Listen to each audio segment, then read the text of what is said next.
In February 2024, a new movie, Bob Marley, One Love, is being released. Produced by his wife Rita Marley and their children, the family hopes this movie will capture the true passion of the man who popularized the Jamaican music with his easy-to-remember tunes and socially relevant lyrics. But this international star would die at the young age of 36 years old in what many believe was a possible conspiracy. Throughout Bob Marley's lifetime, he was instrumental in introducing the rest of the world to reggae music and helping to instigate social change in his home country of Jamaica.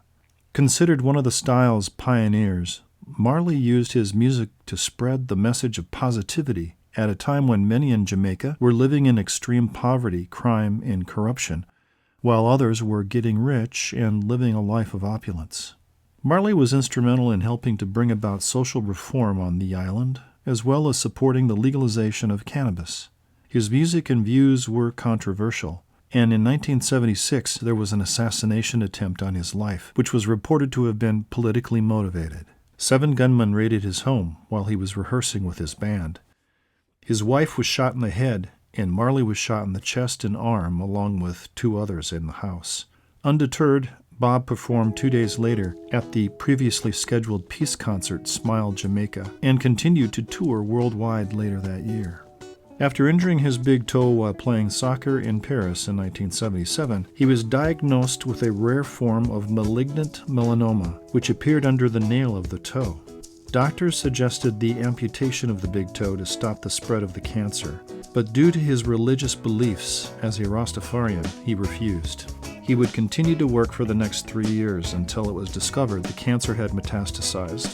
And although he didn't feel well, he agreed to a major tour with superstar Stevie Wonder.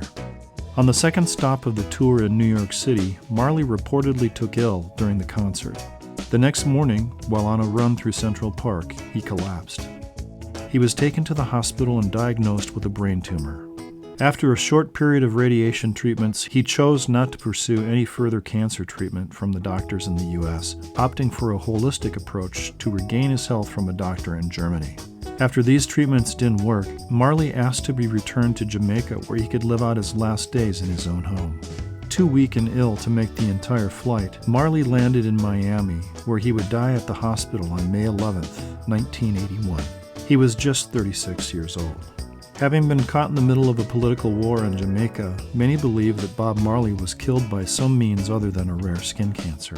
Timothy White, in his Marley biography, claimed that information he received from political party officials in Jamaica, as well as U.S. law enforcement, led him to believe that the CIA had hired someone to organize the raid and attempt on Marley's life in 1976. Some believe, as the assassination attempt was unsuccessful, Marley may have been slowly poisoned or through some other means which caused his prolonged illness and subsequent death.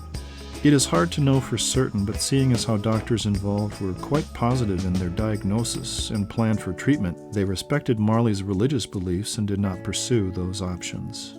However, they did mention his death was clearly preventable, having discovered the skin cancer early on.